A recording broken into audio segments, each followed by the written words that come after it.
Nabi Muhammad SAW. Ini menggambarkan bahwa memang mengajarkan Al-Quran itu membutuhkan ketegasan, membutuhkan sedikit penekanan, ya, karena saking pentingnya Al-Quran. Nah, begitu juga Rasulullah, karena Rasulullah memang tidak bisa membaca, artinya tidak bisa membaca tulisan dan juga tidak bisa membaca atau menulis tulisan. Itulah mukjizat yang diberikan Allah kepada Rasulullah agar menunjukkan bahwa Al-Quran itu semata-mata memang benar-benar dari Allah, bukan dari karya tulis dari Nabiullah Muhammad SAW. Nah, dengan dekapan yang ketiga itulah kemudian malaikat Jibril membacakan Iqra bismi rabbikal ladzi khalaq sampai ayat 1 sampai 5. Iqra bismi rabbikal ladzi khalaq, khalaqal insana min 'alaq. Iqra wa rabbukal akramul ladzi 'allama bil qalam, 'allamal insana ma lam ya'lam. Jadi intinya dari beberapa tafsir yang begitu panjang itu jamaah sekalian, ketika datang malaikat Jibril kemudian mengajarkan dengan kalimat Iqra tersebut, ya, ayat 1 sampai 5, maka malaikat Jibril kemudian meninggalkan Rasulullah SAW dalam keadaan sendiri, dalam keadaan takut, ya, dalam keadaan sedikit grogi, serta dalam kondisi yang mungkin kita tidak bisa membayangkan di Gua Hira seperti itu di malam hari, ya, suasana dalam keadaan sendiri, tentu rasa takut, rasa bahkan rasa sakit, ya. Sedikit diceritakan, sedikit beliau merasakan demam. Maka saat itulah Rasulullah SAW kemudian karena kegugupannya itu pulang dan menemui istrinya Khadijah radhiyallahu anha sambil bersabda, Zammiluni, zammiluni, selimuti aku, selimuti aku. Ya, jadi ketika sedang dalam keadaan agak demam, agak takut, gugup dan sebagainya itu, Rasulullah membutuhkan support motivasi dari seorang istri. Ya, kemudian zammiluni, zammiluni, selimuti aku. Jadi minta untuk diselimuti karena dalam kondisi memang berpengaruh kepada fisik beliau. Sampai kemudian turun surat berikutnya dengan dengan surat Al-Muzammil, ya. Ya ayyuhal muzammil qumil laila illa qalila. Itu yang kemudian dijadikan oleh kita dalam kehidupan kita sehari-hari, bangun dari selimut malam kita untuk tahajud, qiyamul lail, ya. Qumil laila illa qalila. Bangun beribadah di malam hari, ya. Jangan banyak-banyak tidur, sedikit tidur di malam hari itu. Dari kata zammiluni ini, ya, kemudian Siti Khadijah, istri beliau, menyelimuti Rasulullah SAW. Nah, setelah rasa dingin dan takutnya reda, maka kemudian Siti Khadijah baru bertanya kepada Rasulullah, apa yang engkau alami wahai Rasulullah? Nah, ini juga menggambarkan, ya, pelajaran buat kita, terutama ibu-ibu, ya. Jadi kalau sedang ada sedikit masalah dari sang suami, pulang dari kantor misalnya, ya, jangan tiba-tiba dicerca dengan berbagai macam pertanyaan. Biar tenang dulu, biar calling down dulu misalnya, ya. Nah, baru kemudian setelah suasana reda baru ditanya. Begitulah contoh dari Sayyidatina Khadijah radhiyallahu anha. Nah, kemudian Nabi SAW bersabda, demi Allah, ya, engkau adalah seorang istri yang suka memikul suatu masalah yang berat. Artinya Siti Khadijah ini yang menemani, membersamai Rasulullah dalam situasi dan kondisi yang sangat berat, dalam segala macam rintangan dan tantangan dalam dakwah beliau.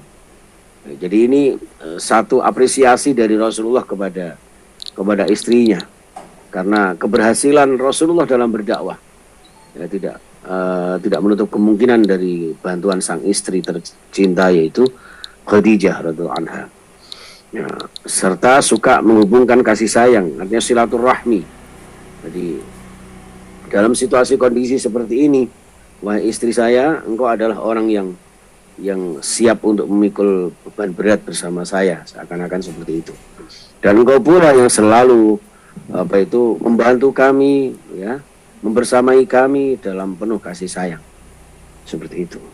Dari kejadian itulah kemudian Khadijah mengajak Rasulullah kepada pamanda tercinta. Pamannya Siti Khadijah ini seorang pendeta Nasrani bernama Waraqah bin Naufal, yang beliau ini termasuk penginjil asli, ya, penginjil hakiki yang benar-benar menguasai kitab Injil, di mana kitab Injil itu tertera dijelaskan awal hingga akhir tentang karakteristik Nabi terakhir, ya, Nabiullah Muhammad Sallallahu Alaihi Wasallam.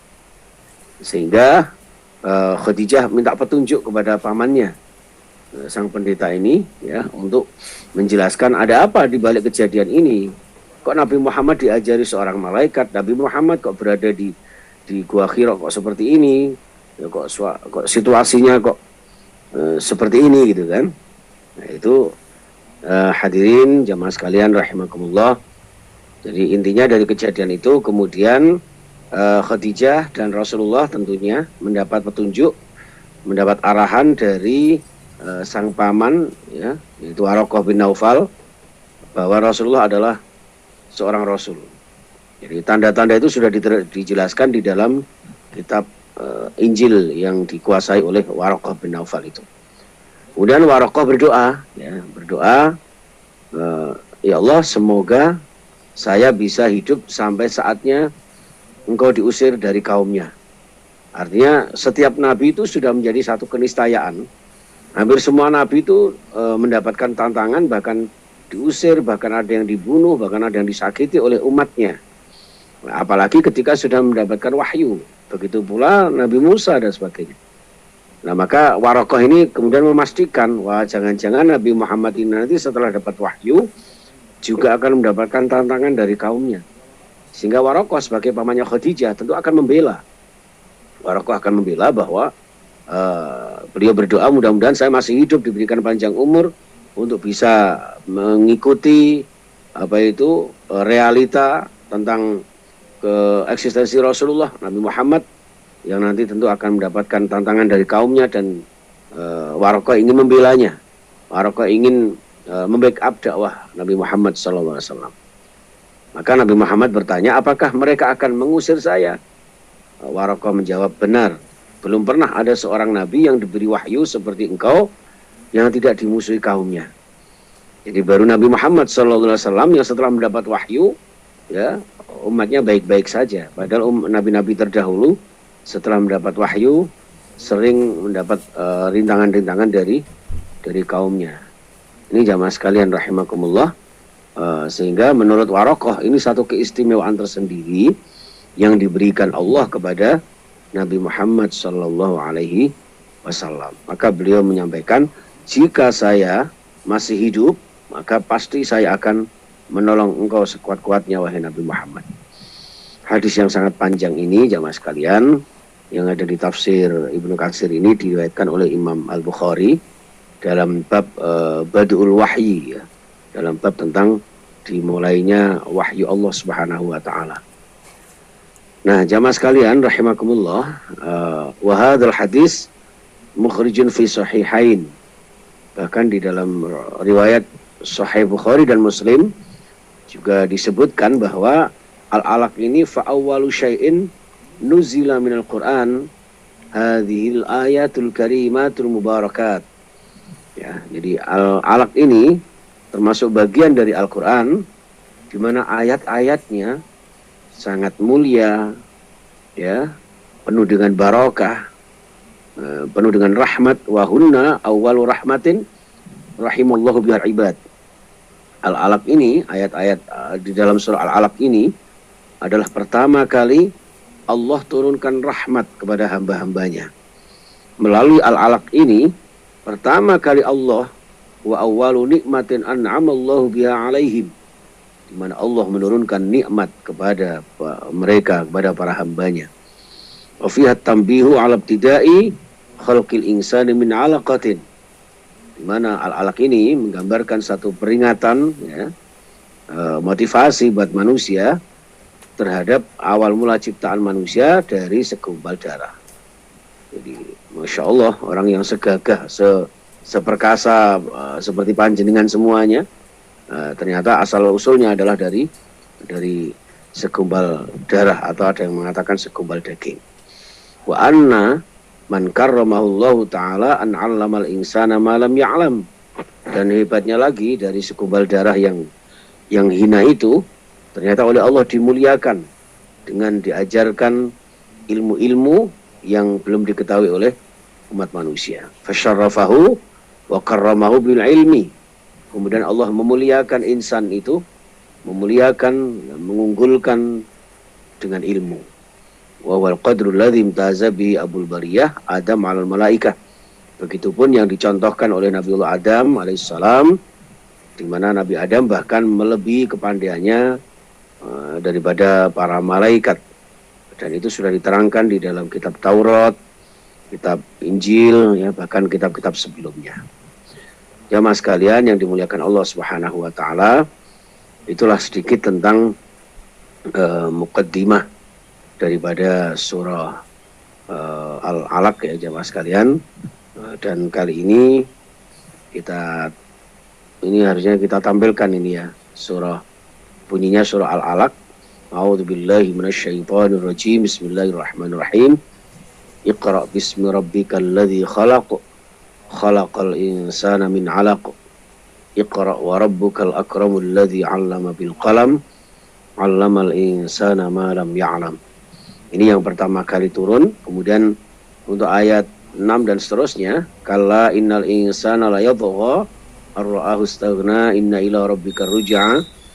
Ara'aita alladhi yanha 'abdan idza shalla. Ara'aita in kana 'alal huda aw amara bit taqwa. Ara'aita in kadzdzaba wa tawalla alam ya'lam bi anna Allah yara. Kalla la illam yantahi lanasfa'an bin nasiyah. Nasiyatin kadhibatin khati'ah. Falyad'u nadiyahu sanad'u az-zabaniyata kalla la tuti'hu wasjud waqtarib. Untuk ayat 6 dan seterusnya ini turun di dalam waktu dan kesempatan yang berbeda. Ini jamaah sekalian rahimakumullah. Tentu kita akan mulai dengan tafsir ayat yang pertama. Ayat yang pertama dari surah Al-Alaq. Bismillahirrahmanirrahim. Iqra, ya, bacalah wahai Nabi Muhammad. Ini perintah secara tunggal. Ini menggambarkan yang pertama secara letterlek memang ditujukan spesifik kepada Rasulullah secara individual. Yang kedua, kalimat Iqra, kenapa memakai kalimat tunggal? Karena perintah membaca ini tugas masing-masing pribadi seorang muslim.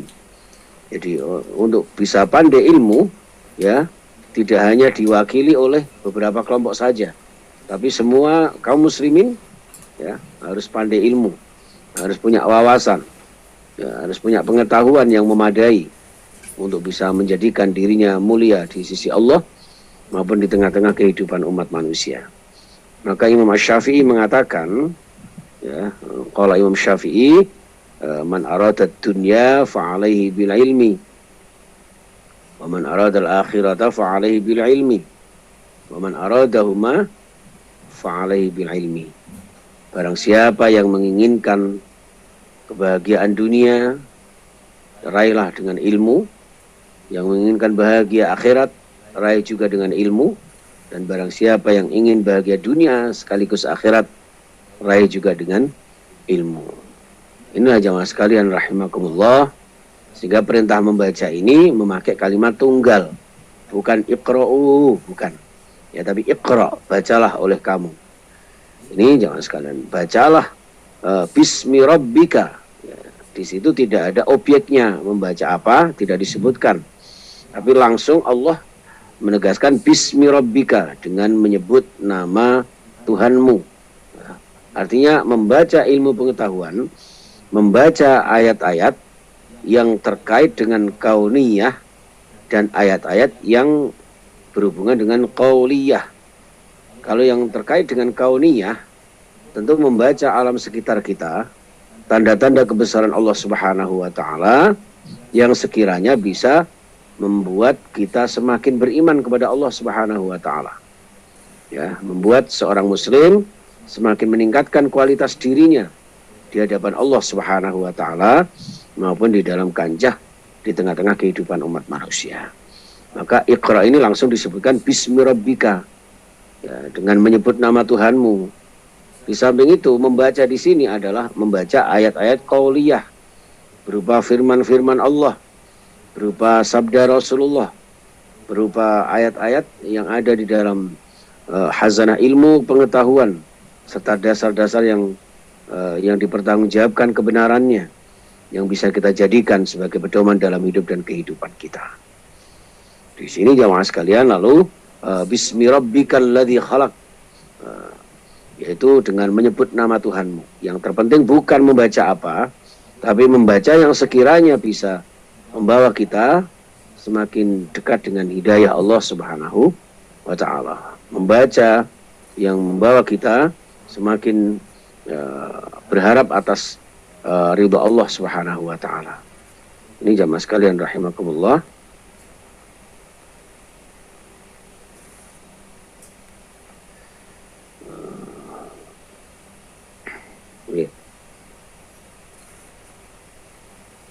Ini Iqra bismi rabbikal ladzi khalaq, dengan menyebut nama Tuhanmu yang telah menciptakan.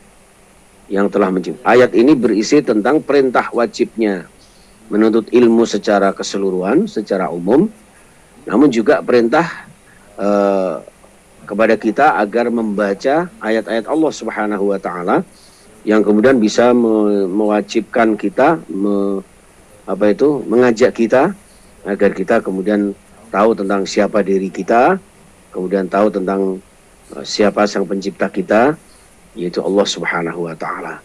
Sebagaimana sahabat Ali bin Abi Thalib karramallahu wajhahu menyampaikan, "Man 'arafa nafsahu faqad 'arafa rabbahu." Barang siapa yang tahu tentang dirinya, dari mana dia diciptakan, dari bahan apa dia diciptakan, untuk apa dia diciptakan, dan mau kemana setelah diciptakan, maka dia akan tahu siapa Tuhannya. Jadi barang siapa yang tahu tentang dirinya, maka akan tahu siapa Tuhannya. Ini jamaah sekalian rahimakumullah, Bapak Ibu yang saya muliakan, yang insya Allah dimuliakan Allah Subhanahu wa ta'ala. Nah, kemudian ayat yang kedua dari surah Al-Alaq, khalaqal insana min 'alaq. Khalaqa, Allah telah menciptakan al-insana, manusia.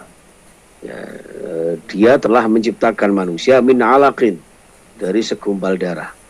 Allah menciptakan manusia dari segumpal daging, segumpal darah. Ini menunjukkan bahwa dari membaca tentang diri kita, membaca tentang penciptaan Allah Subhanahu wa ta'ala tentang kita, yang ternyata diciptakan Allah Subhanahu wa ta'ala ini dari sesuatu yang tiada nilainya, ya, yang tidak begitu berharga.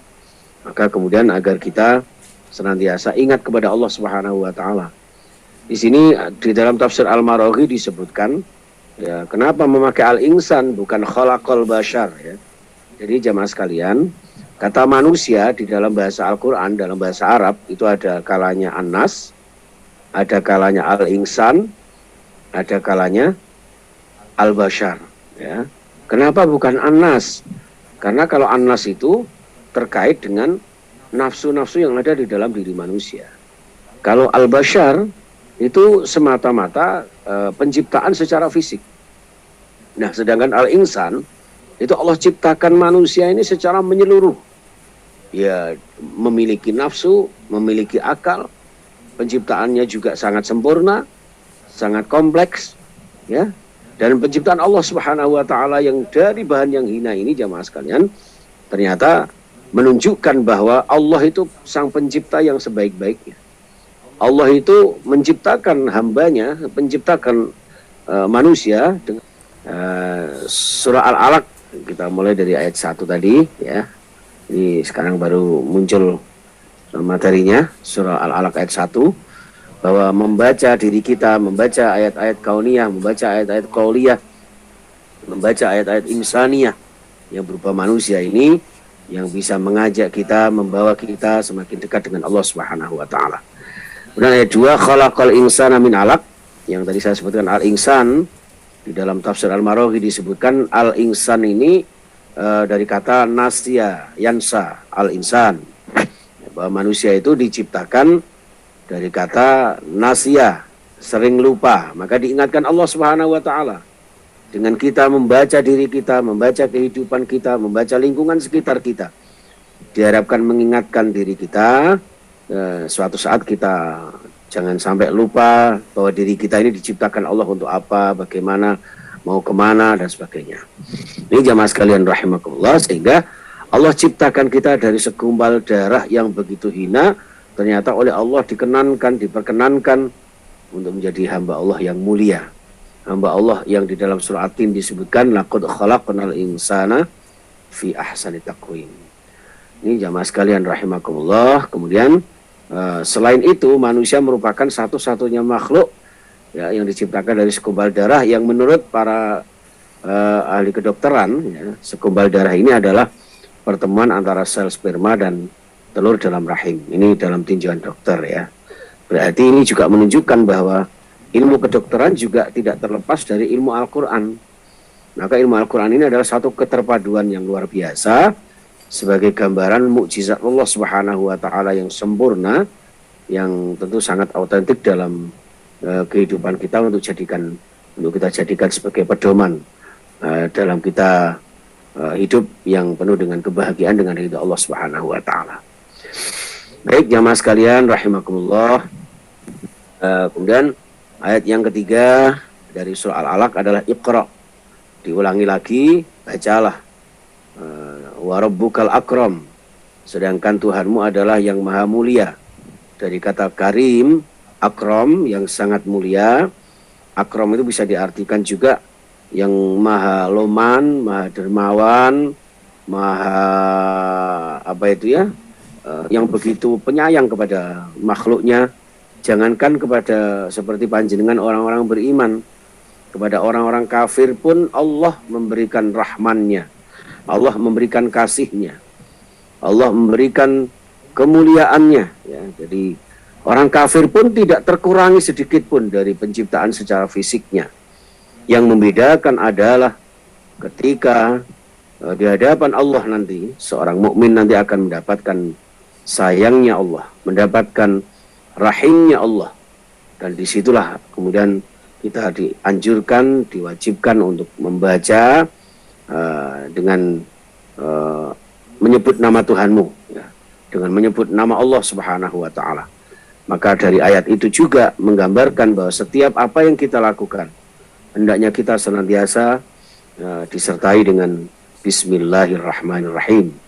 Dengan nama Allah, atas nama Allah kita mengerjakan segala sesuatu sehingga apa yang kita lakukan bernilai ibadah di hadapan Allah Subhanahu wa taala. Kita juga tidak meremehkan sekecil apapun yang dilakukan oleh saudara kita, sekecil apapun yang kita lakukan akan dinilai oleh Allah Subhanahu wa taala. Dan nilainya itu adalah terletak di dalam Bismillahirrahmanirrahim. Nah, ketika kita membaca, ketika kita bekerja, ketika kita beraktivitas dengan awalan Bismillah, maka dengan nama Allah. Dengan nama Allah berarti dengan pertolongan Allah, sehingga apa yang kita lakukan akan mendapatkan kemudahan-kemudahan dari Allah, mendapatkan pertolongan-pertolongan dari Allah Subhanahu wa taala. Bismillah juga disebutkan atas nama Allah, bahwa yang kita lakukan semata-mata karena Allah, semata-mata untuk Allah, dan kalau sudah atas nama Allah, insya Allah apapun yang kita lakukan mendapatkan tuntunan dan bimbingan dari Allah Subhanahu wa taala. Inilah yang disebutkan bacalah dan Tuhanmu lah yang maha mulia. Jadi Islam ini mendidik umatnya, mendidik kaum muslimin agar menjadi kaum yang pandai, pintar, cerdas, namun juga bijaksana. Bukan pintar yang memintari orang lain, bukan pandai yang mengajak membawa kesombongan, ya, bukan cerdas yang kemudian seakan-akan dia pandai sendiri, tapi pandai, pintar, cerdas yang disertai dengan kebijaksanaan.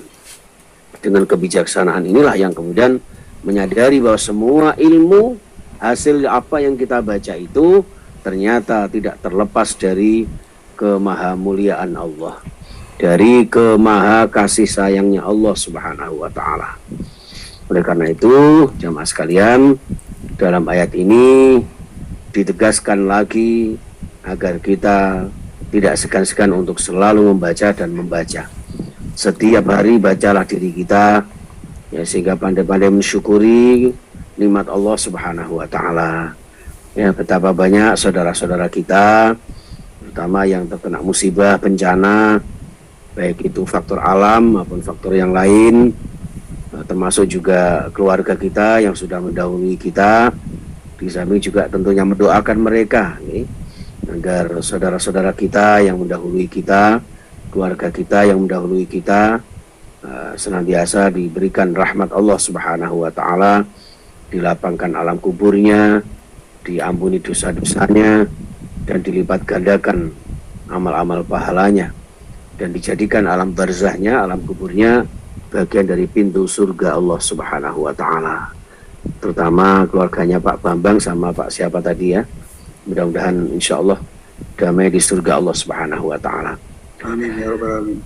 Jamaah sekalian rahimakumullah. Jadi dengan giat membaca ini manusia akan mendapatkan banyak pemahaman, banyak wawasan dan pengetahuan, sehingga bisa menyelesaikan setiap permasalahan yang dihadapi.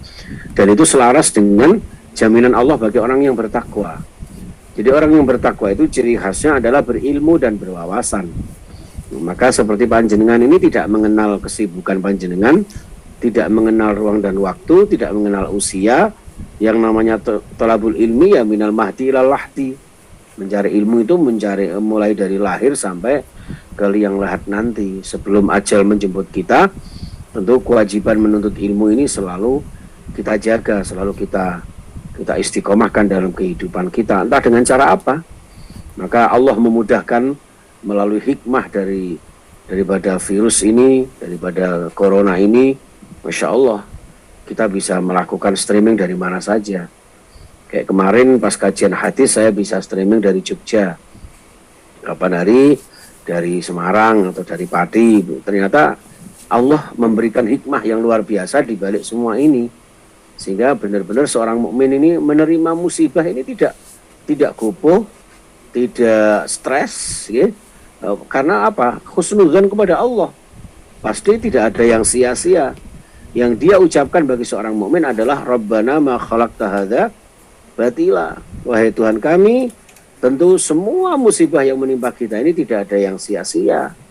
Sekalipun menurut kita sepintas ya, musibah ini tentu menyakitkan kita. Betapa orang yang sedang tentram, bahagia, tiba-tiba Gunung Semeru, ya kan, tiba-tiba banjir bandang, atau bahkan ada yang tsunami, gempa bumi, nah, semacam itu. Itu tentu akan indah pada waktunya ketika seorang mukmin itu pandai untuk mengambil hikmah, pelajaran di balik apa yang diciptakan Allah Subhanahu wa taala, dan tidak ada yang sia-sia. Inilah yang disebutkan Iqra wa rabbukal akram. Sekali lagi, bacalah dan bacalah. Membaca diri kita, kenapa kita harus diberikan akal, kenapa kita harus diberikan nafsu. Nafsu ini tidak semata-mata jelek, itu tidak. Nafsu adalah memotivasi kita, mensupport umat manusia, agar dengan nafsu inilah umat manusia memposisikan dirinya sebagai seorang khalifah. Karena dengan kekhalifahan itulah dunia ini akan makmur, dunia ini menjadi syiar, dunia ini menjadi lebih bermakna dalam kehidupan umat manusia. Ya, jadi nafsu yang memompa kita, mensupport kita menjadi lebih maju lagi. Kita tidak mungkin memiliki rumah yang bagus, mobil yang mulus misalnya ya, tanpa adanya nafsu. Dengan nafsu itulah membuat orang itu maju. Bahkan kita ngaji itu pun karena nafsu. Karena keinginan untuk apa? Keinginan untuk menambah wawasan kita. Keinginan untuk menambah silaturahmi kita. Keinginan untuk menambah keimanan kita. Itu nafsu yang kemudian menggiring kita kepada satu keimanan. Maka nafsu inilah yang sering disebut dalam Al-Quran dengan nafsul mutmainnah. Yang salah itu kalau kemudian nafsu amarah misalnya ya, atau nafsu yang terkait dengan keburukan-keburukan. Kalau nafsu yang terkait dengan kebaikan-kebaikan, maka inilah yang disebut dengan Iqra wa rabbukal akram. Membacalah dengan senantiasa mengingat bahwa Tuhanmu lah yang maha mulia, Tuhanmu lah yang maha bijaksana, dengan segala ilmu Allah Subhanahu wa taala, dengan segala keterbatasan kita, maka kita akan senantiasa mohon kemurahan Allah, mohon kemuliaan Allah, dan dengan kemuliaan itu ya maka akan menjadikan hidup kita bahagia dunia dan akhirat kita. Maka ada satu pepatah mengatakan membaca adalah jendela dunia. Dalam konteks Islam, membaca adalah jendela dunia dan akhirat kita. Bukan hanya dunia saja, tapi juga untuk meraih akhirat kita. Karena untuk meraih akhirat tentu melalui wasilah kita hidup di dunia. Ad-dunya mazra'atul akhirah. Dunia adalah tempat bercocok tanam yang nanti akan kita raih, kita panen di hari kiamat yang akan datang. Dan itu tentu kita raih dengan akramnya Allah, dengan al-karimnya Allah, dengan kemaha dermawannya Allah Subhanahu wa taala, dengan kemaha bijaksanaan Allah Subhanahu wa taala, dan kita diperintahkan untuk membaca semua itu. Baik jamaah sekalian yang saya muliakan, yang insya Allah dirahmati Allah Subhanahu wa taala. Kemudian kita masukkan ke ayat keempat di surah Al-Alaq. Alladzi 'allama bil qalam. Alladzi zat Allah ya, 'allama yang mengajarkan manusia bil qalami dengan pena. Allah yang mengajarkan manusia dengan qalam. Qalam itu satu perantara. Ya, satu perantara bahwa dengan qalam itulah membuat manusia menjadi pintar, menjadi pandai, menjadi cerdas, menjadi berwawasan. Ya, yang tentu qalam ini juga tidak dengan ilmu ini Allah akan memberikan kedekatan kita dengan Allah Subhanahu wa taala melalui perantara qalam, melalui fasilitas dan sarana prasarana yang diberikan Allah kepada umat manusia, hendaknya bisa menggunakan ini dengan sebaik-baiknya. Jamaah sekalian rahimakumullah, masih bisa didengar nggih suara saya nggih? Masih. Astagfirullah. Nggih. Baik jamaah sekalian rahimakumullah. Cuman layarnya enggak kelihatan nggih, Pak? Ya, sementara hilang. Ya Allah, astagfirullah. Nggih. Alladzi 'allama bil qalam. Mohon maaf Pak, tadi Pak Bambang kalau kesah kalau belum bisa didengar, barangkali bisa cek mungkin mic-nya atau apa. Dari Pak Bambang tadi di chat bilang kalau suaranya nggak terdengar. Mohon maaf, terima kasih. Nggih. Mohon maaf ya Pak Bambang, Masya Allah. Nggih. Semua bisa Pak, semua bisa. Ya, alhamdulillah. Nggih. Ya Allah, nggih. Saya juga mohon maaf atas ketidaknyamanan ini. Ya. Padahal biasanya enggak ya, mesti kayak gini. Maksud saya materi ini saya sampaikan supaya panjenengan bisa sama-sama melihat ini tafsirnya. Ternyata kalau hanya dengan suara dengan gambar saya ini kurang afdol ini sebetulnya. Karena sudah terbiasa saya kalau ngaji seperti ini. Jadi kalau saya dulu ketika ngaji pakai kitab kuning bersama kiai saya, bersama guru-guru saya. Nah sekarang ini sudah diakumulasikan dalam bentuk bukan kitab kuning tapi kitab warna-warni dengan IT yang bisa sedikit kita kuasai. Tapi inilah keterbatasan manusia, bahwa sebaik-baik yang kita persiapkan, mohon maaf ternyata masih banyak kekurangan. Bapak Ibu yang saya hormati rahimakumullah, ya, tinggal 2 ayat lagi ya. Ayat yang keempat, alladzi 'allama bil qalam, Allah yang mengajarkan manusia dengan pena. Allah yang mengajarkan manusia dengan pena ini untuk menggali segala pengetahuan. Memang pena adalah benda yang mati, Bapak Ibu sekalian, benda yang mati, benda yang beku dan tidak bernyawa.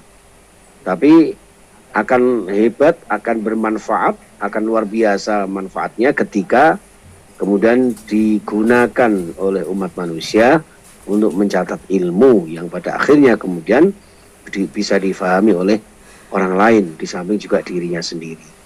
Maka ada pepatah dari Abu Hanifah itu, al-ilmu fis sutur wa fis sudur, ya. Ilmu itu bisa kita raih dengan tulisan, dengan kolam, dengan catatan-catatan yang pada akhirnya kemudian masuk ke dalam hati kita. Itulah ilmu yang bermanfaat, ilmu yang barakah. Maka Imam Abu Hanifah itu kemana-mana dalam satu riwayat itu disebutkan beliau tidak pernah lepas dari pulpen dan tinta, itu kemana-mana. Nah, sambil berdagang, sambil berdakwah, ada ilmu apa yang beliau dicatat yang kemudian mendapatkan ilmu yang luar biasa. Maka para ulama-ulama kita terdahulu tidak terlepas dari mencatat apa yang beliau ingin ketahui, apa yang beliau dapatkan, apapun beliau raih, kemudian dicatat sedemikian. Maka dengan demikian bisa bermanfaat untuk diri beliau-beliau, di samping juga sampai sekarang seperti kitab-kitab besar-besar yang kita saksikan sekarang ini, betapa banyak tafsir-tafsir yang kita saksikan, tafsir Al-Marawi, tafsir Al-Manar, tafsir Al-Azhar, tafsir Ibnu Katsir, ya, tafsir Al-Qurtubi, dan masih banyak lagi ya tafsir-tafsir yang sangat luar biasa di dalam mengajak kita menimba ilmu sedalam-dalamnya.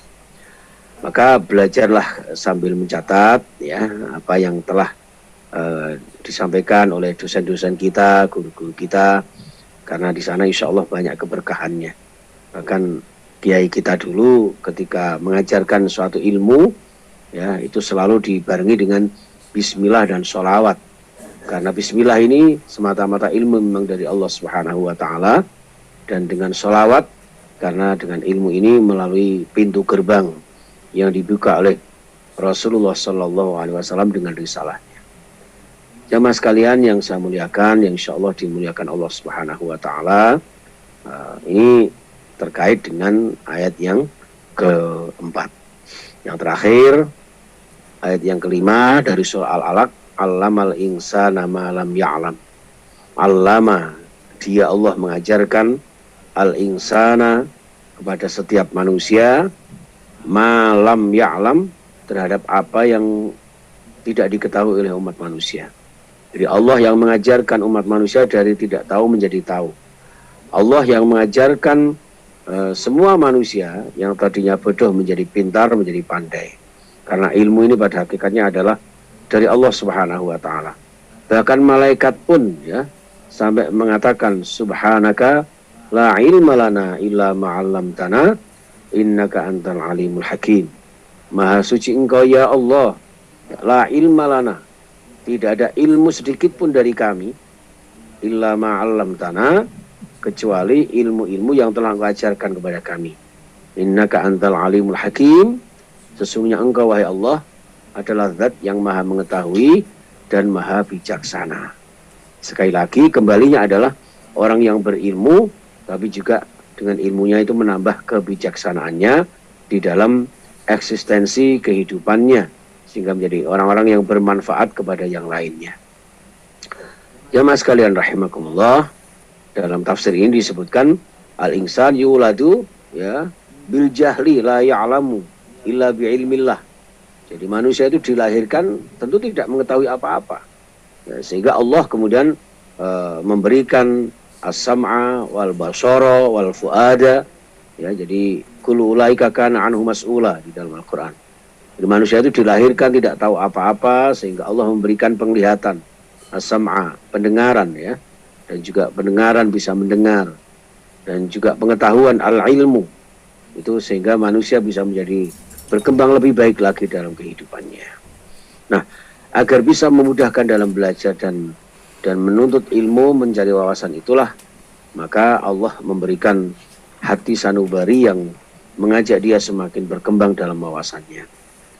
Ini jamaah sekalian, dan ayat yang kelima ini juga merupakan penjelasan terhadap karakter manusia yang lahir ke dunia ini tidak membawa apa-apa, tidak punya apa-apa. Allamal insan malam ya'lam ini maksudnya adalah bahwa umat manusia tidak tahu apa-apa. Ya, jadi kemudian betul-betul kembali kepada ayat yang pertama tadi, Iqra bismi rabbikal ladzi khalaq. Jadi khalaqal insana min 'alaq. Ya, begitu hinanya sehingga tidak patut untuk menyombongkan diri kita. Tidak layak untuk kemudian angkuh dan merasa paling pinter, paling banyak ilmunya, dan seterusnya dan seterusnya. Karena memang sebagai seorang manusia yang diciptakan oleh Allah tidak membawa apa, bahkan sehelai kain pun tidak kita punya ketika saat kita lahir ini. Hingga ketika kita memiliki kelebihan itu kita syukuri. Ketika masih ada kekurangan-kekurangan, tentu yang kita ingat adalah kelebihan Allah Subhanahu wa Ta'ala, betapa kita dilahirkan tidak membawa apa-apa, yang sekarang sudah punya apa-apa. Maka dengan demikian insya Allah akan menjadi seorang manusia yang menduduk selehkan dirinya sebagai manungso manunggaling rasa, yang dalam surat At-Tin kemarin itu kan ahsani takwim itu benar-benar menjadikan hidupnya menjadi hidup yang sempurna, tentu dengan keimanan dan aplikasi dalam kehidupan yang bermanfaat kepada orang-orang di sekitar kita, orang-orang yang membutuhkan uluran-uluran tangan kita, membutuhkan bantuan-bantuan kita, baik secara ilmiah, secara maliyah, ya, secara materi, atau dalam hal-hal yang lainnya. Termasuk kita panjenengan ngajak ngaji saya, panjenengan ngajak ngaji kita semuanya, ini juga termasuk daripada bagaimana kita bermanfaat kepada orang lain. Sehingga Rasulullah bersabda, khairun nas anfa'uhum linnas. Sebaik-baik manusia adalah yang bermanfaat kepada orang lain, yang bermanfaat kepada sesama manusia. Itu jamaah sekalian rahimakumullah, sehingga ayat 1 sampai 5 ini kesimpulannya adalah yang pertama, ya, pandai-pandailah membaca, baik membaca kehidupan, membaca ayat-ayat Allah, firman-firman Allah, ya, membaca keberadaan kita sebagai seorang insan. Yang kedua, menyadari betul bahwa diri kita ini tidak punya apa-apa, tidak menjadi siapa-siapa tanpa pertolongan Allah Subhanahu wa Ta'ala, tanpa izin Allah Subhanahu wa Ta'ala. Apapun yang kita lakukan tentu tidak akan bisa terwujud, tidak akan bisa terrealisasi tanpa keterlibatan Allah Subhanahu wa Ta'ala, karena Allah lah yang menciptakan kita. Wallahu khalaqakum wa ma ta'malun. Allah yang menciptakan kalian, Allah juga yang menciptakan setiap gerak-gerik langkah kalian. Itulah firman Allah Subhanahu wa Ta'ala. Dan yang ketiga, tentu dalam hal ini marilah kita menjadi orang-orang yang bermanfaat kepada sesamanya dalam hal apa saja yang kita berikan, yang kita bermanfaat kepada orang lain. Tentu walaupun dengan kata-kata, walaupun dengan ajakan-ajakan yang baik, atau bahkan mungkin saat ini yang sedang dilanda bencana mungkin, ya. Dan alhamdulillah luar biasanya bangsa Indonesia, kepekaan sosialnya luar biasa. Di mana-mana, mulai dari komunitas kecil sampai pemerintahan dan sebagainya, semuanya bergotong royong, bersatu padu untuk membantu sesamanya. Untuk itu mudah-mudahan yang terkena musibah diberikan sabar dan tabah, yang meninggal insya Allah husnul khotimah, dan kita semuanya yang masih hidup dan diberikan keselamatan ini mudah-mudahan disertai dengan kebahagiaan, tentu disertai juga dengan ridha Allah Subhanahu wa Ta'ala, sehingga menjadikan diri kita benar-benar menjadi hamba Allah yang sempurna, ahsani takwim, ya, ahsani takwim, yang menyadari sangkan paraning dumadi, ngoten nggih. Jadi nek wis ngerti sangkan paraning dumadi, lalu kemudian ngertos ya napa carane manunggaling kawula Gusti. At-tauhid menyatukan diri kita kepada Allah, at-tauhid merasa bersama-sama dengan sesama hamba Allah Subhanahu wa Ta'ala. Saya kira itu Bapak Pri dan Bapak Ibu jamaah sekalian. Sekali lagi mohon maaf atas ketidaknyamanan ini. Mudah-mudahan tidak mengurangi semangat panjenengan untuk tetap menggali isi-isi Al-Quran, ya, menambah wawasan, di samping juga menambah seduluran. Ngaten nggih,